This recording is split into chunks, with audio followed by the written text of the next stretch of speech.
So hello student, आज के lecture में हम एक और रेगुलर एक्सप्रेशन का क्वेश्चन देखेंगे जहां पर हमें गिवन डीएफए से रेगुलर एक्सप्रेशन कन्वर्ट करके आना है। तो हमने लास्ट क्लास में भी इसका पैटर्न देखा था, तो इसी के कंटिन्यूएशन में हम एक और एग्जांपल देखते हैं। ठीक है, तो यहाँ पर आपके पास तीन स्टेट हैं इस क्वेश्चन में, Q1, Q2 एंड Q3। तो सबसे पहले अगर आपको गिवन डीएफए के बेसिस पे रेगुलर एक्सप्रेशन कन्वर्ट करना है तो आप क्या करने वाले हैं, हर स्टेट के लिए इक्वेशन बनाएंगे और इक्वेशन में वैल्यूज कैसे आएंगे, जो भी जिस स्टेट पर आप रीच कर रहे हैं, जिस स्टेट से और जिस इनपुट के साथ, वो आपके साथ यहाँ पर मैप होने वाली है। तो आप देखेंगे कि Q1 पर ही आ रहा है, क्या लेकर, 0 लेकर। तो क्या लिखेंगे, 0 आपका इनपुट और Q1। इसके बाद आप Q2 से नहीं रीच कर रहे हैं, इसके बाद आपका Q3 से अब 0 लेकर पहुंच रहे हैं, तो प्लस 0 Q3।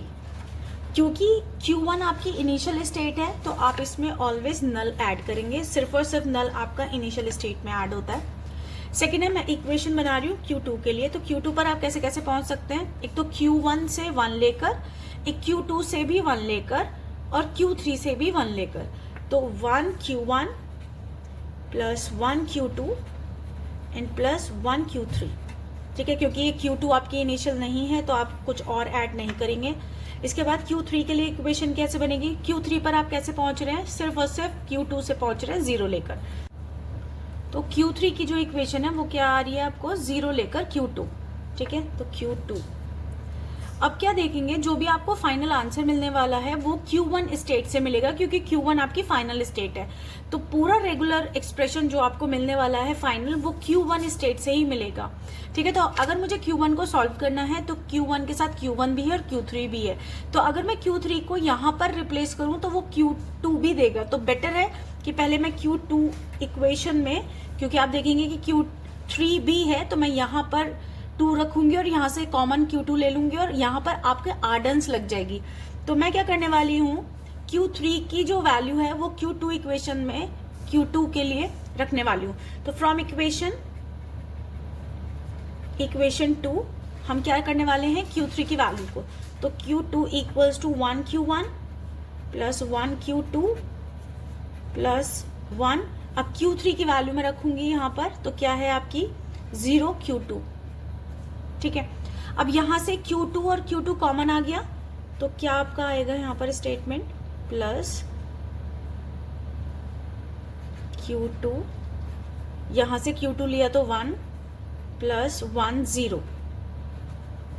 ठीक है, अब यहां पर 1 भी कॉमन ले सकते हैं। ठीक है, फिलहाल अभी मैं नहीं ले रही हूं। तो आर्डेंस थ्योरम क्या बोलती है कि अगर आपके पास R equals to Q plus R P है, ठीक है, जो कि आपके पास बन रहा है R और R, तो यहाँ पर R की वैल्यू क्या है, Q2। ठीक है, तो अगर मेरे पास ये है तो इसका मैं सोल्यूशन क्या हो सकता है, QP का क्लीन क्लोजर। ठीक है, तो आप देखेंगे कि ये R है तो P कितना हुआ ये, और Q क्या हुआ आपका ये। ठीक है, तो मैं Q2 में QP क्लीन क्लोजर को रखने वाली हूँ। तो Q मेरे लिए है 1 Q1 और P है मेरा ये, जो कि है 1 प्लस 1 0 का क्लीन क्लोजर। तो मुझे यहां से Q2 की वैल्यू इवेल्युएट हो गई।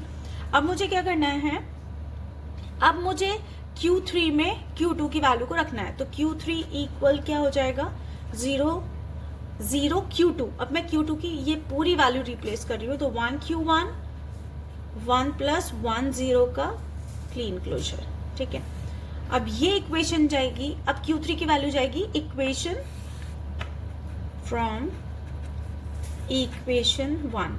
ठीक है, तो Q1 equals to 0 Q1 plus 0 Q3। अब Q3 की वैल्यू क्या है, 0 0, पहले वाला 0 था, अब Q3 का 0 0 1 Q1 1 प्लस 1 0 का क्लीन क्लोजर। और क्योंकि Q1 में नल भी है तो हम करेंगे नल ऐड। अब क्या है, अब आप देख सकते हैं कि यहाँ पे से मैं Q1 को कॉमन ले सकती हूँ। ठीक है, तो Q1 इक्वल्स टू Q1, अब वैल्यू क्या है यहाँ पर, 0 प्लस 0 0 1 1 प्लस 1 0 का क्लीन क्लोजर। ठीक है, और इसके अलावा नल। ठीक है, आप देख सकते हैं again Arden's theorem, R equals to R, तो रिमेनिंग वाला P प्लस Q। ठीक है। आपका जो आर्डेंस थ्योरम ये बोलती है कि P हमारा नल नहीं हो सकता लेकिन Q नल हो सकता है, तो उस केस में जो सॉल्यूशन बनेगा वो क्या है, R इक्वल्स टू Q, तो Q1 इक्वल्स टू Q क्या है मेरे लिए नल, डॉट P क्या है ये पूरी वैल्यू, तो 0 प्लस 0 0 1 1 प्लस 1 0 का क्लीन क्लोजर, ठीक है। इसका भी होल क्लीन क्लोजर क्योंकि P का क्लीन क्लोजर जाएगा। अब अगेन मैं बोल सकती हूँ कि अगर नल की मल्टीप्लाई किसी भी रेगुलर एक्सप्रेशन के साथ होगी तो आंसर क्या आएगा, रेगुलर एक्सप्रेशन। तो मैं बोल सकती हूँ कि Q1 जो आपका फाइनल आंसर है वो क्या है, 0 प्लस 0 0 1।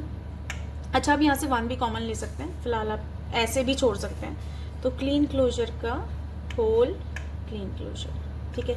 यही आपका फाइनल रेगुलर एक्सप्रेशन है क्योंकि आपको Q1 स्टेट ही आपको फाइनल आंसर देगी, ठीक है।